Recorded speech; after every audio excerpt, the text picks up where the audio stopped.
Hello guys, so it is a quick review on falciparum malaria complications. तो क्या complications हो सकते हैं? सेरेब्रल मलेरिया हो सकता है, occurs due to plugging of brain capillaries by rosettes of sequestered parasitized RBCs leading to vascular occlusion and cerebral anoxia. Rosettes क्या होते हैं कि जो पैरासिटाइज्ड आरबीसी होते हैं जिनके अंदर पैरासाइट मलेरिया के चले जाते हैं, तो क्या वो उनमें स्टिकीनेस आती है, तो क्या वो रोजेट के फॉर्म में एक दूसरे चिपक जाते हैं और इकट्ठे हो जाते हैं कहाँ पे? कैपिलरीज ऑफ ब्रेन में। उससे क्या करते हैं? ऑक्लूजन करते हैं और सेरेब्रल एनोक्सिया हो जाता है। Cerebral malaria manifests as diffuse symmetric encephalopathy characterized by generalized convulsions in 10% of adults and up to 50% of childrens. मतलब ज़्यादा सीवियर किस में होता है? चिल्ड्रंस में। और क्या होते हैं इसमें? Generalized convulsions. Muscle reflexes are reduced. Other defects are retinal hemorrhages, neurological sequelae, repeated seizures and rarely deep coma। मतलब rarely deep coma में भी जा सकते हैं। Signs of focal neurologic and meningeal irritations are absent। क्योंकि क्या होता है इसमें? जनरलाइज होता है ना, ये डिफ्यूज सिमेट्रिक इंसेफेलोपैथी होती है, जनरलाइज होता है, पूरे ब्रेन को अफेक्ट करता है, तो फोकल न्यूरोलॉजिक और मेनिंजियल इरिटेशन के साइंस एब्सेंट होते हैं। High mortality rate 20% among adult and more than 50% among children. उसके बाद नेक्स्ट क्या है? क्या हो सकता है? परनीशियस मलेरिया हो सकता है ना। एक तो सेरेब्रल मलेरिया हो गया, फिर परनीशियस मलेरिया। इसमें क्या क्या होता है? It is characterize by black water fever, algid malaria and septicaemic malaria. अब देखते हैं तीनों क्या होते हैं, ठीक है।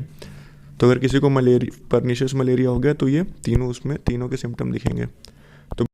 तो ब्लैक वाटर फीवर में क्या होता है? This syndrome is characterized by sudden intravascular haemolysis. क्या होता है इसमें? Sudden intravascular haemolysis followed by fever, haemoglobinuria and dark urine.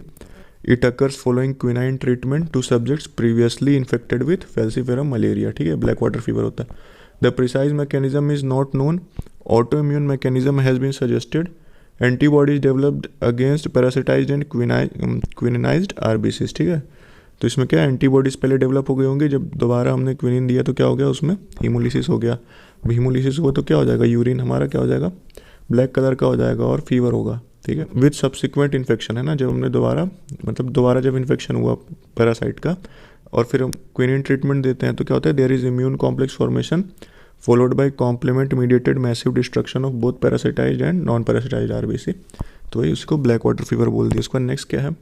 एल्जिड malaria का होता है। परनीशियस मलेरिया में क्या था? ब्लैक वाटर फीवर था, एल्जिड मलेरिया था। तो ये क्या होता है? कैरेक्टराइज्ड बाय कोल्ड कामी skin, hypotension, peripheral circulatory failure and profound shock. ये तो याद करना पड़ेगा, एल्जिड मलेरिया की ये कैरेक्टरिस्टिक्स होते हैं।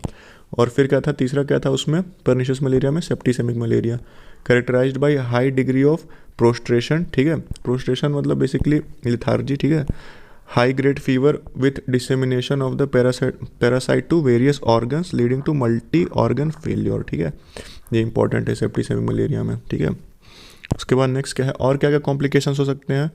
पल्मोनरी एडीमा हो सकता है, या फिर ARDS हो सकता है, अडल्ट हाइपोग्लाइसीमिया हो सकता है पेशेंट को। ये सारे कॉम्प्लिकेशंस। ठीक है, रीनल फेलियर हो सकता है क्योंकि तुम्हारी आरबीसी पैरासिटाइज आरबीसी क्या कर रही है? ब्लॉक कर रही है आर्टरीज को, जैसे ब्रेन में ब्लॉक कर दिया, किडनी में ब्लॉक कर दिया। ठीक है, ब्लीडिंग हो सकता है, डिसेमिनेटेड इंट्रावेस्कुलर कोएगुलेशन DIC हो सकता है as a complication. Severe jaundice हो सकता है सीवियर हीमोलिसिस की वजह से। सीवियर नॉर्मोक्रोमिक नॉर्मोसिटिक एनीमिया हो सकता है। ठीक है, हीमोलिसिस हो रहा है तो एनीमिया हो सकता है। और एसिडोसिस हो सकता है। So if you like the video please like, subscribe and comment.